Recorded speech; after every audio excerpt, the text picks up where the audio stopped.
Sebab tu Saidina Umar ditegur. Bila tegur dia kata apa? Alhamdulillah ada di kalangan rakyatku yang tegur aku. Alhamdulillah. Akhirnya 4 tahun kegemilangan kerajaan Islam zaman Saidina Umar. Memerintah suku dunia. Suku dunia, Pak. Bukan Malaysia, suku dunia.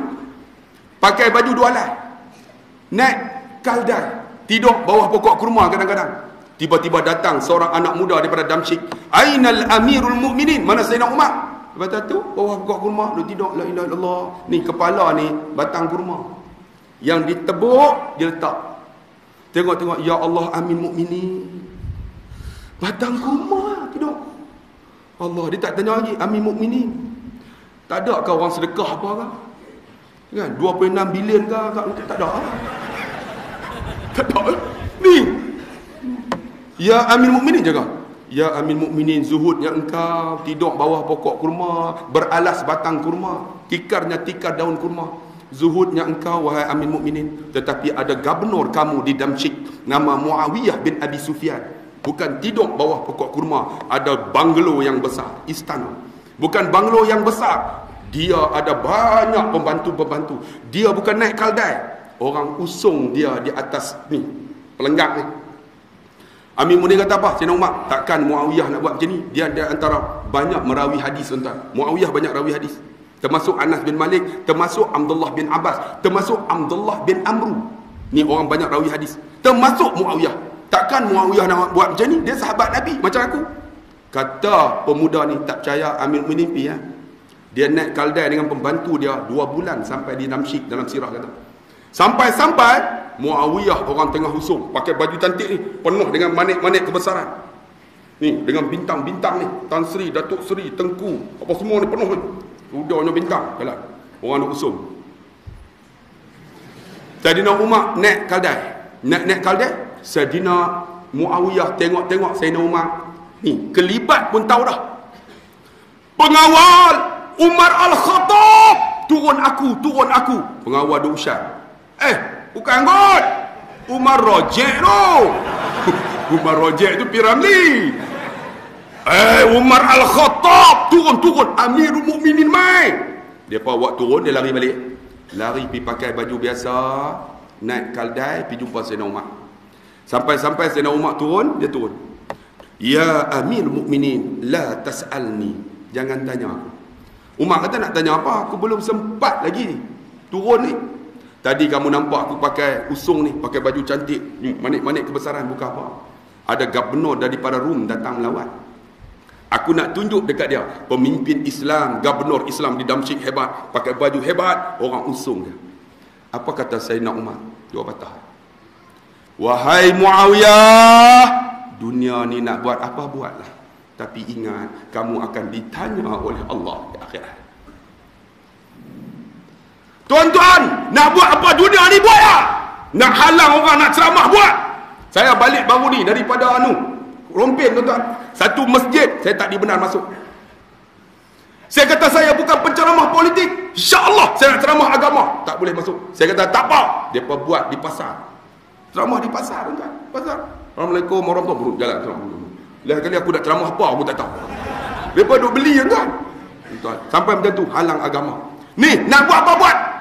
Saidina Muawiyah bila kata macam tu, dia letak pipi di atas pasiak. Dia kata apa? Wahai Amin Mukminin, sesungguhnya pasiak ini lebih mulia daripada pipi aku. Kita nak semua apa? Siapa? Saidina Umar Al-Khattab, memerintah suku dunia. Dialah di antara yang disebut Syahid Mihrab. Saya nak sebut. Kerana apa? Kegemilangan Saidina Umar ni ketika dia semayang subuh tuan-tuan, dia jadi imam tuan-tuan. Ni pemimpin jadi imam. Kita agak-agak pemimpin kita boleh tak jadi imam? Tolak Najib Tun Razak. Tu lihat. Pasal dia pakai helmet apa? Lah imam kena pakai helmet. Buat ada orang tumbuk tuan. Aku bersusah tuan. Saya lah ni duk abang. Tolong ah cover ah. Imam masjid negara kena tumbuk. Kena ready dengan helmet tuan. Tuan-tuan, bila jadi macam tu ni bala umum. Tuhan nak tunjuk. Saya pergi Mesir, orang kutuk saya. Dia kata apalah di Malaysia ni. Ni imam masjid negara pun memalukan orang Islam. Ikut kaedah fiqh macam mana? Bila hang kena tumbuk, hang dah batal dia cakap. Tiba-tiba dia kata apa? Bila dah kena tangkap dia tu, tuan-tuan, kita mula balik. Tuan-tuan bayar hadut belakang baru main, baru ambil wudu. Allah akbar. Kita mula semula. Loh. Aku baru takbir dah bersebab. Jadi pelik lah. Sepatutnya macam mana? Sepatutnya hang dah batal. Kan? Hang dah batal, panggillah orang imam nombor 2 tu. Hang naik. Betul tak? Kita dah batal. Tapi wuduk batal tak? Tak batal. Hang naik. Kita boleh cakap. Jangan pula, aku tak mahu. Jangan pula belakang kata macam tu. Janganlah. Hang naik. Aku dah batal dah. Jadi dia langkah naik. Jadi dia masuklah masbuk tempat imam nombor 2. Sebab wuduk tak batal. Ni pula tuan-tuan kita mula semula. Tu dia orang belakang. Loh. Pasal apa? Pening tuan-tuan.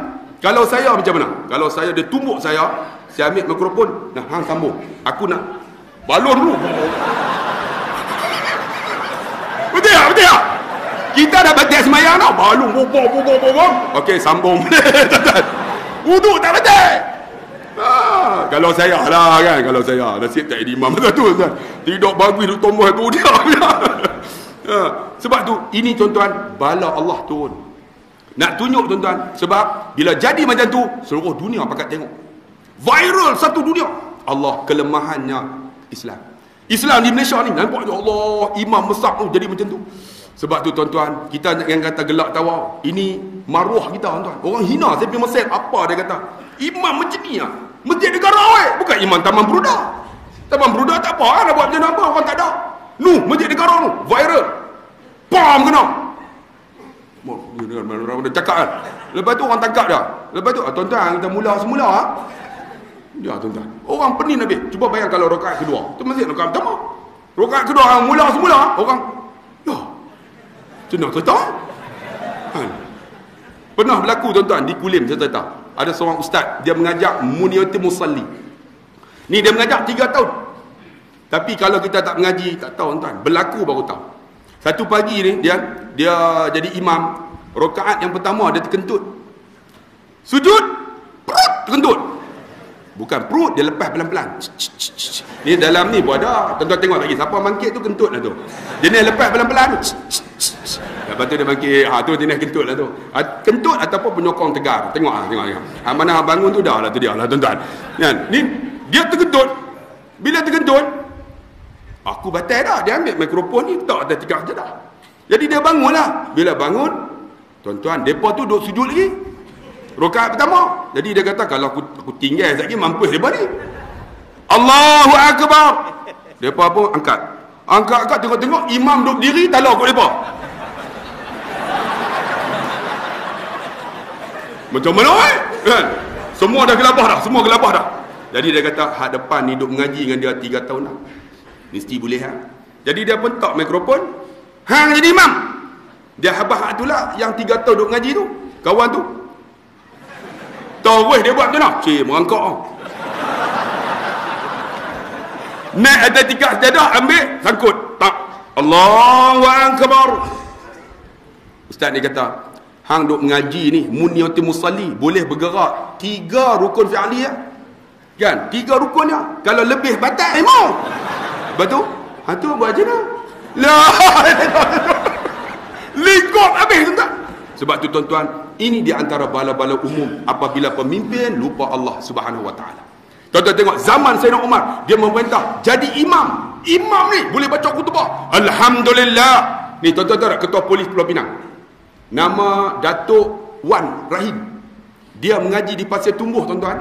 Mengaji Imam Maktab Muhammadi. Ni baca khutbah. Ketua polis Pulau Pinang baca khutbah. Alhamdulillah. Tengok dengan paku semua. Kita tengok bergerun. Polis penuh. Dah ketua baca, semua duduk depan lah. Nak tidur pun takut ketua baca.